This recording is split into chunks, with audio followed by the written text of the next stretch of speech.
Service in Caribou, Maine has issued a severe thunderstorm warning for southeastern Brewster County in northern Maine, northeastern Penobscot County in east central Maine, until 1:45 p.m. and 1:05 p.m. A severe thunderstorm was located 9 miles southeast of Sherman, moving east at 30 miles per hour. Hazard, 60 miles per hour wind gusts and quarter-size hail.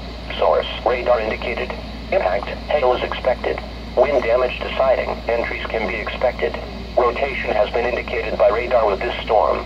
Locations impacted include Amity, Haynesville, Reed's Plantation, Weston, Reed, Orient, Magwahawk, Bancroft, Glenwood, Benedicta, Silver Ridge, Menard, and Malumcus.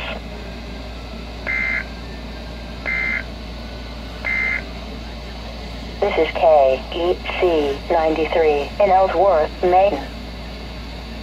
Hazardous weather is forecast for parts of this transmitter's listening area. A shortened program emphasizing these hazards follows. Normal programming will resume when these conditions end.